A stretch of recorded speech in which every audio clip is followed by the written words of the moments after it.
Currently Kirkland, your source for city news and events in the community.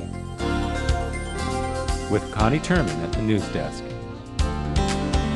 Stay up to date with weekly news reports and what's happening in Kirkland. Now, here's Connie. Welcome to Currently Kirkland, where you hear stories about the people and places that make Kirkland an attractive and vibrant place to live, work, and visit. I'm Connie Turman. A new local bicycle advocacy group wants to make cycling safer and more accessible to more people. And the way it wants to accomplish this is to transform the city's most connective neighborhood roads into greenways.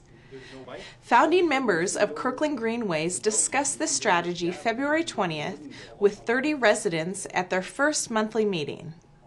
Well, I think we got pretty good turnout. I mean, it was a rainy night. We were a little worried, but we got a lot of people out, and they seemed to be interested and excited. And this is an easy sell. If you get this in front of people, there's almost nobody who will say it's a bad idea. Yeah, and I was thinking, this would be really nice right here down along First, but both of these crossings are problematic.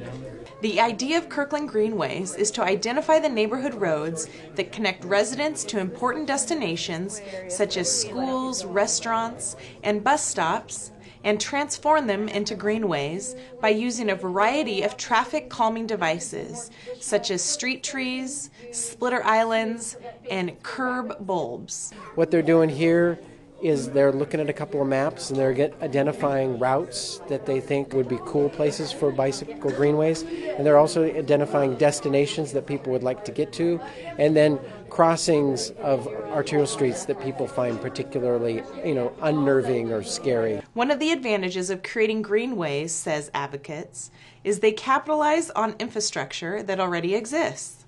The city of Portland, Oregon is relying on greenways to boost the percentage of commute trips from the 8%, which is already the highest in the nation, to 25%. Seattle Neighborhood Greenways began working toward a similar vision in 2010. There were two neighborhoods. There was a mom in Wallingford who wanted her son to be able to bike to school, and there were some parents in Beacon Hill wondering why Seattle's bike plan was all about men in spandex going to downtown.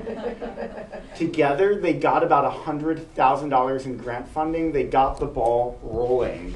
I have my oldest son is turning 19, and he still doesn't have his driver's license. He wants to just keep biking and busing. There are so many people who want safer streets for their kids, for their families, but they don't know how to make it happen, where to start. Members of Kirkland Greenways will be presenting their idea to the Transportation Commission on March 27th. And the group will meet again at 6:30 p.m. March 20th at the Houghton Fire Station. The City of Kirkland is now looking for qualified contractors who can transform the former Kirkland My Home Warehouse in the Totem Lake Business District into a 101,000 square foot public safety building that will house Kirkland's police, jail, and municipal court. City engineers expect construction to last 1 year. They finished the year-long design process for the building late in February on schedule. And on January 31st, city leaders hosted an informational meeting where residents could ask questions and offer comments about the impact of the public safety building on the surrounding community. Christ Church Kirkland is one of the building's neighbors. Members and leaders of that church were concerned about the release of inmates coinciding at the start time of their kindergarten through 12th grade school. In that meeting, we discussed that our typical release time is between 7 and 8 in the morning. Their concern was that they have students arriving at that time, and they didn't want the influx of inmates and students at the same time. So we were able to talk to them and talk about different times and come up with a different time to release the inmates. And beyond that, we were able to help them understand that we only actually release about an average of one inmate a day on our commitments at that time, and they were thinking that it was a much higher number. For project updates, go to kirklandwa.gov and search Public Safety Building. The City of Kirkland recently released its 4th film in the 8-part Kirkland Works series. This latest edition examines Kirkland's economic development strategy and its effects on the lives of residents and business owners. Essentially, the strategy leverages Kirkland's quality of life, its parks, its police and fire protection, its proximity to Seattle, as well as policy choices to attract good-paying jobs to the area. In turn, those good-paying jobs help support services that enhance Kirkland's quality of life, as well as the broad range of goods and services residents have come to expect. The 9-minute film, a joint effort, joins 3 others covering the City Council's official goals, financial stability, and parks. To watch a joint effort or other short films in the series, visit kirklandwa.gov. April is National Volunteer Month, and volunteer organizations need you. On April 6th, come learn about fun and rewarding volunteer opportunities at the Viva Volunteers Fair. The fair brings together volunteer organization exhibitors, hot topic speakers, live cooking demonstrations, door prizes, and much more. The free event will be held at the Peter Kirk Community Center from 10 a.m. to 2 p.m. For more information, call 425-822-3737 or visit kirklandwa.gov.